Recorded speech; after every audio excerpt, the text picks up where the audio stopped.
وہ بھی یہی چاہتا ہے کہ وہ صرف اس کے ذاتی مفاد، ذاتی مقاصد کے لیے کام کرے، اور اس وجہ سے جو بھی ویژن ہے، لیک آف ویژن ہے، آئیڈیالوجی ہے، لیک آف آئیڈیالوجی ہے، وہ ون مین شو ہی ہے۔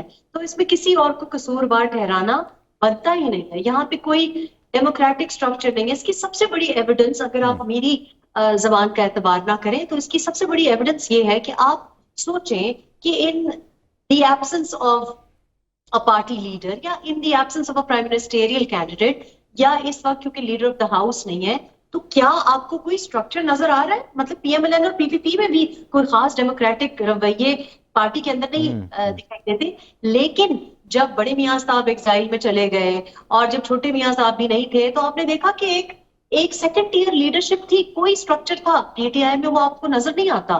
کیا آپ کہہ سکتے ہیں کہ بانی چیئر پرسن کے بعد کون باغ دوڑ سنبھالے گا؟ کیا ایسا کوئی سکسیسر آبویس ہے؟ کیا ایک کوئی ایئر اپیرنٹ ہے؟ نہیں ہے۔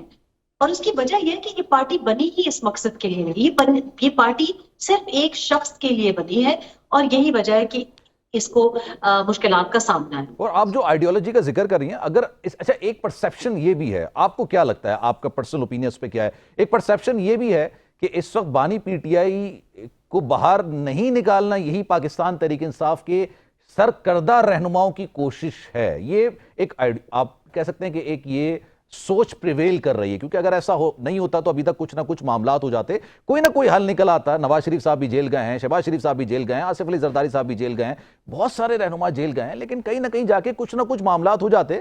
ڈسپائٹ میں آصف علی زرداری صاحب کی بات نہیں کر رہا، لیکن اوورآل اگر آپ بات کی جائے 500 سے زیادہ دن جیل میں نہیں کوئی بھی گزارا ہوتا، بیچ میں کچھ نہ کچھ معاملات ہو جاتے بہتر۔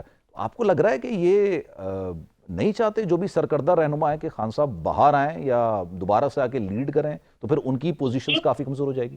جی سلمان، یہ سوچ جو پریویل کر رہی ہے، میں اس کو ری انڈورس کروں گی۔ میں آپ کو آن اتھارٹی کہہ سکتی ہوں کہ ایسا ہی ہے، ایبسلوٹلی یس، ایسا ہی ہے۔ جو گروہ بنے ہوئے ہیں، نہ کوئی فیملی ممبر، نہ کوئی وہ لوگ جو کہ ان کے فرینڈز یا کوئی قریبی دائرہ کار اپنے آپ کو کہتے ہیں، کوئی بھی نہیں چاہتا کہ بانی چیئر پرسن جو ہیں، بانی چیئرمین جو ہیں، جیل سے باہر آئیں۔ کیونکہ فرق اس میں یہ ہے کہ پی ٹی آئی کا جو ووٹر اور سپورٹر ہے وہ تو لائل ہو سکتا ہے، لیکن پی ٹی آئی کا جو پارٹی ٹیئر سسٹم ہے، سیکنڈ تھرڈ ٹیئر لیڈرشپ اگر ہے بھی کوئی کہ نہیں، وہ کبھی بھی لائل نہیں رہی۔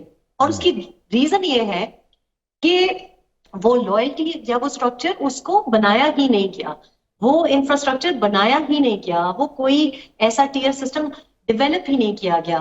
افسوس کی بات یہ ہے کہ پی ایم ایل این ہو جائے یا پی پی پی ہو جائے، وہ لیڈرشپ کے ساتھ ہمیشہ کھڑی ہوتی ہے، لیکن لیڈرشپ اپنی جو نیچے ورکرز ہیں یا جو ان کے فالوورز ہیں، جو دل و جان سے ان سے پیار کرتے ہیں، جو ان کی سیکنڈ ٹیئر لیڈرشپ ہے، آپ نے دیکھا کتنی جیلیں لوگوں نے برداشت کی ہیں۔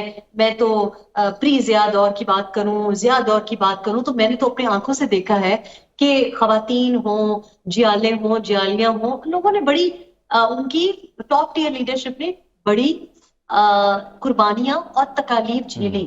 لیکن نصرت بھٹو کو اگر دیکھا جائے، محترمہ بینظیر بھٹو شہید کو دیکھا جائے، تو ذوالفقار علی بھٹو کے جانے کے بعد بھی، ان کے جوڈیشل مرڈر کے بعد بھی بہت قربانیاں دی، امیڈیٹ فیملی نے بھی دی اور ٹاپ ٹیئر لیڈرشپ نے دی، اور ہمیشہ لوئل رہی۔ اسی طرح پی ایم بھی جتنی دفعہ ایگزائل ہوئی، کوئی دقت ہوئی، ٹاپ ٹیئر لیڈرشپ آپ نے دیکھا فیک کیسز میں بھی اندر گئی، چپ چاپ کر کے گئی، اٹک جیل بھی برداشت کی، Adiala, Lakhpat, you name it, لیکن ساتھ کھڑی رہی ایگزائل کے تھرو۔ پی ٹی آئی میں یہ طریقہ نہیں ہے۔ پی ٹی آئی لیڈر کے فیس کو استعمال کر کے ووٹ کے لیے استعمال کرتے ہیں، لیکن کوئی بھی پی ٹی آئی لیڈر کے ساتھ لائل نہیں ہے۔ شاید اس کی وجہ یہ بھی ہے کہ ان میں خود بھی لائلٹی نہیں ہے۔ تو مجھے تو لگتا ہے کہ یہ جو اتنے دھڑے آپ کو نظر آ رہے ہیں آج کی تاریخ میں، اگر آپ مجھ سے پوچھیں یا میں آپ سے پوچھوں، تو کیا آپ مجھے بتا سکتے ہیں کہ پی ٹی آئی کا اسپوکس پرسن کون ہے؟ کیا وہ لاہور میں بیٹھا ہے؟ سارے کیا وہ ہی ہیں، پشاور